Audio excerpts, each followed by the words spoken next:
Denmark announced on Monday a $2 billion boost in defence spending to increase its military presence in the Arctic. It comes after pressure from US President Donald Trump, who has shown renewed interest in controlling Greenland, the semi-autonomous Danish territory and strategically important island. Denmark is responsible for Greenland's security and defence, but has limited military capabilities on the enormous island, regarded as a security black hole. At present, Denmark's capacities include 4 aging inspection vessels, 1 surveillance plane, and a dozen dog sled patrols. The new deal includes funding 3 new Arctic Navy vessels, long-range surveillance drones, as well as satellite surveillance, Denmark's defence minister said at a press conference. Denmark's political parties agreed to set aside more money for the Arctic in a deal to be presented in the first half of the year. The US military has a permanent presence in northwestern Greenland, a strategic location for its ballistic missile early warning system. Serbian Prime Minister Milos Vučević resigned on Tuesday following weeks of anti-corruption protests that have swept across the country. These demonstrations were triggered by the collapse of a railway station roof in the city Novi Sad, killing 15 people. What started as small protests in the area ballooned to widespread backlash, with people turning out in their thousands in capital Belgrade to blame the disaster on corruption within the government. Vučević told a press conference he and the mayor of Novi Sad would resign, meeting the demands of, quote, some of the most extreme protesters. This now former PM is the highest-ranking official to step down. Both the transport minister and the trade minister had already quit, but that failed to calm the public outrage. Vučević blamed foreign interference for stoking the protests without providing evidence. The focus for many analysts now is how much this will affect the president, Aleksandar Vučić. His party easily won a snap election in 2023, but, having also been accused of bribery and criminal ties, has come under increasing pressure. Milos has resigned, and the subsequent procedure is as follows. Initially, his resignation must be ratified by the National Assembly. Once Prime Minister Vučević's resignation is confirmed, a 30-day timeline commences, during which the necessary procedures for the election of a new government must occur. If the government is not formed within 30 days, elections are immediately called.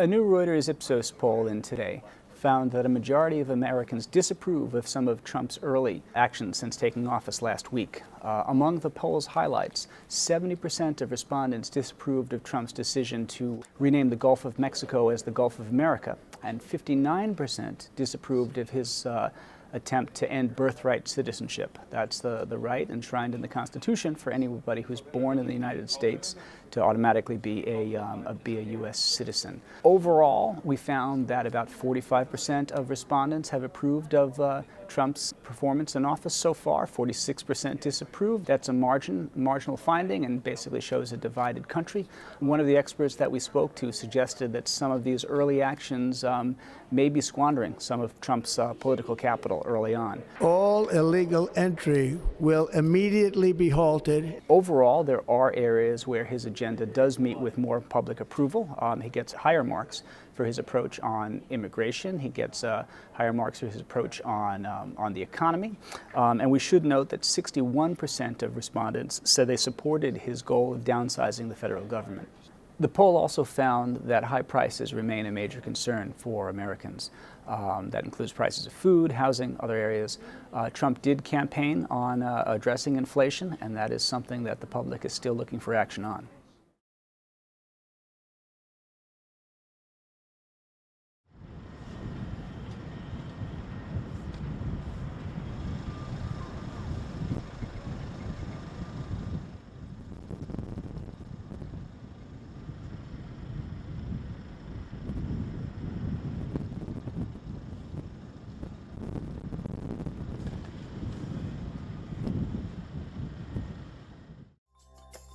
Among the remote desert hills of northern Chile lies the aptly named Extremely Large Telescope.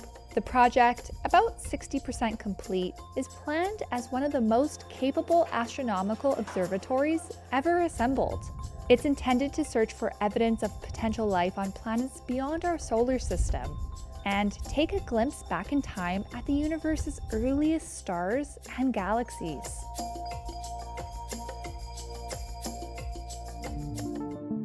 The over $1.5 billion telescope is a project of the European Southern Observatory, an intergovernmental research organization. It's situated in the middle of the arid Atacama Desert, considered one of the best places on Earth for astronomy. Itziar de Gregario is an astrophysicist and the ESO's representative in Chile. Va a impactar en prácticamente todas las áreas de la astronomía. It will impact practically all areas of astronomy. We will be able to see how the first galaxies, the first stars, were formed at the beginning of the universe.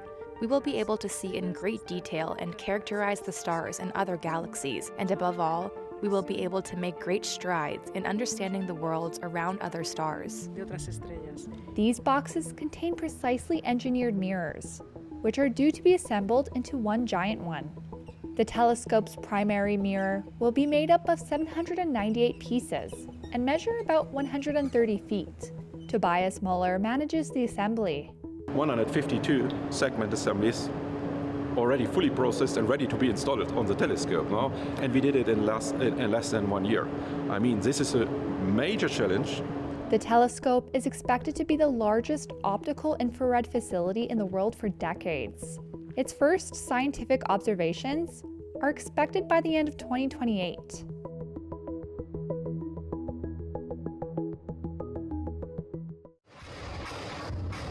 Heavy gunfire echoed through the streets of eastern Congo's biggest city on Tuesday. Rwandan-backed rebels entered Goma the day before, a dramatic escalation of a 3-decade conflict that has also triggered protests in the capital Kinshasa.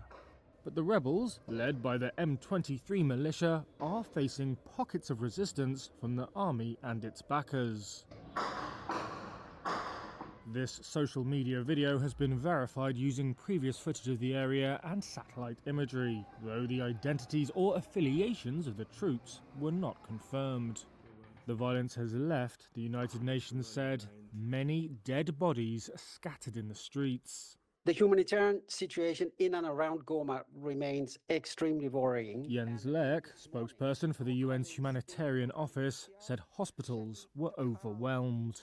We have reports of rapes committed by fighters, looting of property, including of a humanitarian warehouse, and humanitarian and health facilities being hit. This violence in eastern Congo is rooted in the Rwandan genocide and the control of natural resources. The UN and global powers fear an escalation into a regional war like those in 1996 to 1997 and 1998 to 2003. Conflicts that killed millions, mostly through hunger and disease. In the latest diplomatic efforts to resolve the crisis, South Africa said its president Cyril Ramaphosa and his Rwandan counterpart Paul Kagame had agreed in a phone call on the need for a ceasefire. On Tuesday, the insecurity fueled anger in the Congolese capital over perceived foreign interference. Police clashed with protesters who attacked diplomatic buildings in Kinshasa, including a UN compound and the French and US embassies. This was the Rwandan embassy, its gates set ablaze. Rwanda has long denied backing M23, though UN experts have concluded that Kigali has provided significant manpower and firepower. The Congolese government and the head of UN peacekeeping have said Rwandan troops were present in Goma, backing up their M23 allies. Rwanda has said it was adopting a defensive posture because of the threat posed to it by Congolese militias. If he was really serious about transforming our immigration system in this country, he would pass a law. There's a bipartisan law right now on the Senate side that would provide more border support, more judges to move asylum cases faster, to create pathways to citizenship. He's not doing that because he wants to stoke fear into people so that he can ultimately, behave as the supreme existence, which is quite dangerous, because when you have a leader that believes that they are supreme and above the law, there's some real nasty history that demonstrates how damning that can be for the people on the planet. Well, there's a federal law that clearly states if you are undocumented and you are convicted of a crime, you are subject to deportation. That's the law. I fully expect the federal government to uphold that law. Being a welcoming city just simply states that our local police department will not behave as federal agents. There's a clear separation of powers there. Look, every administration, by the way, has deported individuals from our country. Every administration. This is not a blanket pause on federal assistance and grant programs from the Trump administration. Individual assistance, that includes, I'm not naming everything that's included, but just to give you a few examples, Social Security benefits, Medicare benefits, food stamps, welfare benefits, assistance that is going directly to individuals will not be impacted by this pause.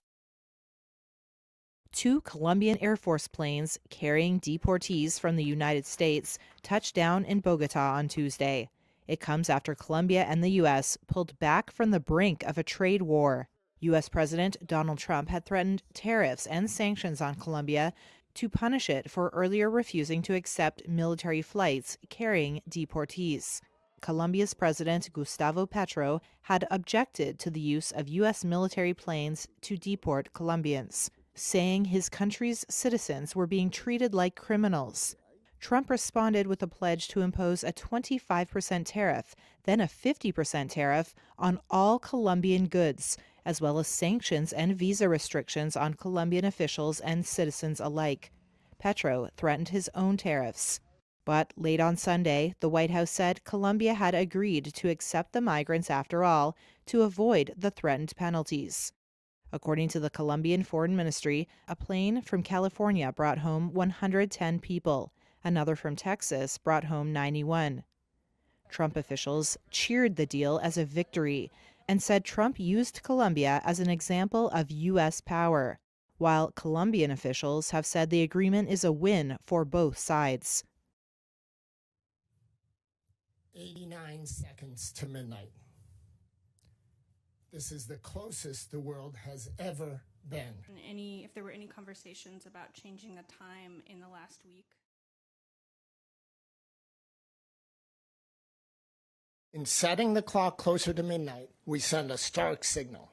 Because the world is already perilously close to the precipice, any move towards midnight should be taken as an indication of extreme danger and an unmistakable warning. Every second of delay in reversing course increases the probability of global disaster. The countries that possess nuclear weapons are increasing the size and role of their arsenals, investing hundreds of billions of dollars in weapons that can destroy civilization many times over. Meanwhile, arms control treaties are in tatters, and there are active conflicts involving nuclear powers. The world's attempts to deal with climate change remain inadequate, as most governments fail to enact the financing and policy initiatives necessary to halt global warming. There is hope. We certainly believe that the clock can be moved back, and there are many actions that can be taken. Our concern is that over the past year, those actions are not being taken. Donald Trump's White House ordered that all federal grants and loans be frozen starting Tuesday. The sweeping decision could disrupt education and healthcare programs, disaster relief, and other initiatives that depend on billions of dollars from the government. The acting head of the Office of Management and Budget, which oversees the federal budget, said the money would be put on hold while the Trump administration reviews grants and loans to ensure they are aligned with the president's priorities. That includes confirming they comply with executive orders he signed last week ending diversity, equity, and inclusion programs. Senate Democratic leader Chuck Schumer said the administration did not have the authority to halt spending that had been approved by Congress, and that the order, if implemented, would harm millions of Americans. This decision is lawless, destructive, cruel. The president must rescind this order at once, and Congress must act if he refuses. The White House order is the latest directive in the Trump administration's campaign to dramatically reshape the federal government, the nation's largest employer. The head of the National Council of Nonprofits told Reuters the impact of even a short pause in funding for food assistance or the closing of suicide hotlines could be devastating and cost lives. Italian Prime Minister Giorgia Meloni said on Tuesday she was under investigation for her country's surprise release of a Libyan police officer wanted by the International Criminal Court. Meloni said in a message posted on social media she was being investigated for allegedly aiding and abetting a crime and for misuse of public funds. Osama al-Masri Najim was freed last week and flown home by an Italian state aircraft, just days after being detained under an ICC arrest warrant for alleged crimes against humanity. The ICC has demanded an explanation for his release, saying it had not been consulted over the decision.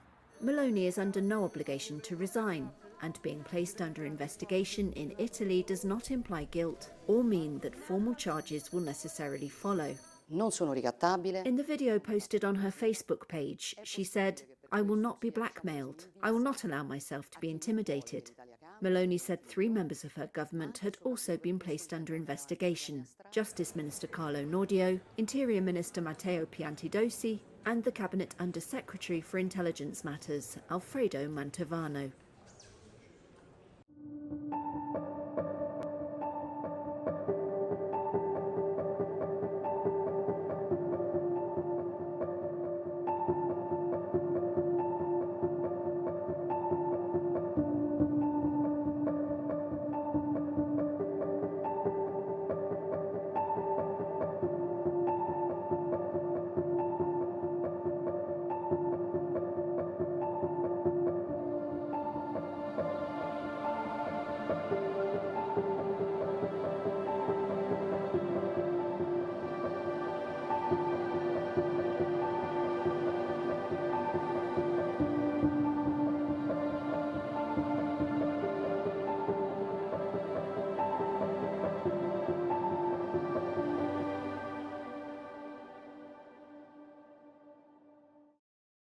As gang violence in Haiti continues to escalate, access to healthcare is slipping out of reach for most people. For Haitian mothers like Sineas Leon, that means seeking care at hospitals in neighboring Dominican Republic. Would I have a child in Haiti? No, I would not. I had my child here. I don't know what the care is really like in Haitian hospitals. I don't think I would receive good care because of the government situation. There is no government in Haiti. There is no ruler. Our hospitals will never treat us well.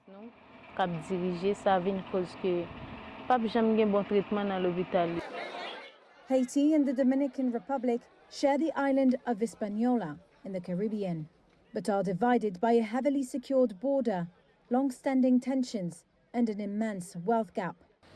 In Haiti, the healthcare system has been pushed to the brink. A UN report in October said less than a quarter of hospitals around Port-au-Prince are currently operational. That assessment came before a spike in violence in late 2024. That saw gangs shoot and kill journalists gathered at Haiti's largest public hospital. They had been there for a government press conference meant to announce a long-awaited reopening. Those plans have been put on hold. The capital's airport and ports have repeatedly been forced to shut down prompting hospitals to warn of a lack of supplies, such as blood and oxygen. But while the Dominican Republic offers Haitian mothers access to relatively better healthcare, it comes with significant risks. The country deported over 2,000 Haitians in 2024 and nearly 15,000 in the first 2 weeks of 2025 alone. Authorities have pledged to continue deporting up to 10,000 people per week to manage the influx of migrants. Dominican politicians argue that the country lacks the resources to support a large number of Haitian migrants. Local doctors said many Haitian women are afraid to attend prenatal checkups and tend to arrive late at night or when they're about to give birth due to the risk of deportation. 6 months ago, doctors were performing paediatric heart surgery when a Russian missile struck a neighbouring building within Ukraine's biggest children's hospital. Vadim Tukachuk heads up the cardiology centre's intensive care unit. I remember the ceiling falling down on me, the square panels. But then the first thoughts are always about patients, making sure that at least part of the unit remains functioning normally. Now his team perform complicated operations on some of the country's tiniest patients in a temporary location in Kyiv, with half the space and without some specific paediatric equipment. Despite these limitations, they were able to perform life-saving surgery on Veronica, who was born 4 months prematurely. Her mother, Angelina Shevchuk. The surgery posed many possible risks because my baby is very small. I gave birth to her at 24 weeks. Despite this, she's getting better, gaining weight. While air raid sirens go off, the centre's general director Ilya Yemets and the team continue to treat their small, vulnerable patients. Women keep bearing babies as before. The conditions for our work have become much worse, 100%. The number of patients is the same as in the previous building, but we keep working in those more difficult conditions without turning back any of the patients. Over 1,900 medical facilities at 715 hospitals and clinics have been damaged during the war, according to Ukraine's health ministry. Even though conditions are far from ideal, Veronica's mother Shevchuk is confident in a temporary centre. If it weren't for centres and doctors like these, I think many children would have died. The U.S. Senate on Monday confirmed Scott Bessent to be President Donald Trump's Treasury Secretary. That sets up the billionaire hedge fund manager for a central role in crafting the new administration's policy ambitions around tax cuts and spending. Bessent is already shaping up to be a strong advocate for Trump's economic agenda. In his confirmation hearing, Bessent warned of dire consequences should Congress fail to renew $4 trillion in tax cuts expiring at the end of this year. If we do not fix these tax cuts, if we do not renew and extend, then we will be facing an economic calamity. Democrats and some economists argue Trump's steep tariffs and his economic policies more broadly would be inflationary. Bessent pushed back on that idea in an exchange with Democrat Senator Maggie Hassan. So you believe that President Trump's policies will further increase wages and lower inflation? I believe that they will increase real wages and lower inflation closer to the Federal Reserve's 2% target as it did during President Trump's first administration. As Trump's top economic official, Bessent will face a range of challenges. The most pressing will be managing federal cash flows after the government hit its statutory debt limit on Trump's second day in office. Even before he was sworn in, the Treasury Department was using extraordinary measures to avoid breaching the cap and triggering a catastrophic default. Bessent told senators in his confirmation hearing that there would be no default on his watch. An Italian Navy ship carrying 49 migrants picked up in international waters arrived in Albania on Tuesday. According to a Reuters witness, the Navy ship Cassiopeia reached Schengen, a coastal town in Albania. It was part of a new attempt by Italy to push ahead with a legally contested plan to relocate migrants to the neighboring country. Migrants will be identified at a facility and then moved to a detention center. The Italian government has built 2 reception centers in Albania. It is the first such deal by a European Union nation to divert migrants to a non-EU country to limit sea arrivals to its territory. But the facilities have been empty since November. Italian judges questioned the validity of the relocation plan and ordered the first 2 batches of migrants previously detained in Albania to be moved back to Italy. The controversy surrounding the plan revolves around a ruling by the European Court of Justice last year, which was not related to Italy. The court said no nation of origin could be considered safe if even just a part of it was dangerous. That undermined Rome's idea of deporting migrants to Albania who hailed from a government-drafted list of safe countries with a view to swiftly repatriating them. The European Court is set to review Italy's plan in the coming weeks and clarify whether it is in compliance with EU law.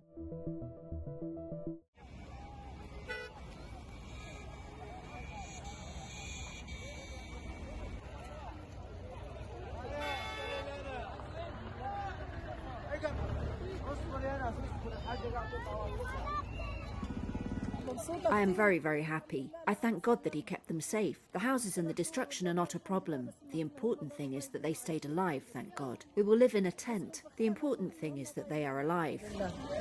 Separation is hard and the waiting is harder.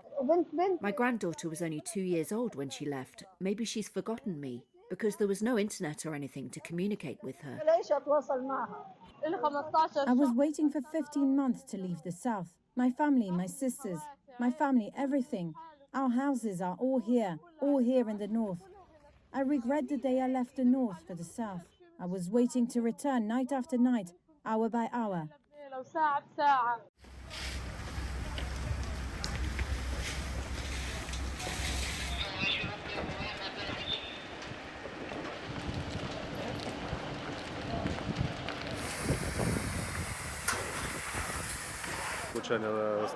The attack damaged a gas pipeline which the business used for its production. As a result, a massive fire broke out. Before the gas was turned off, the fire grew to the scale we're seeing now.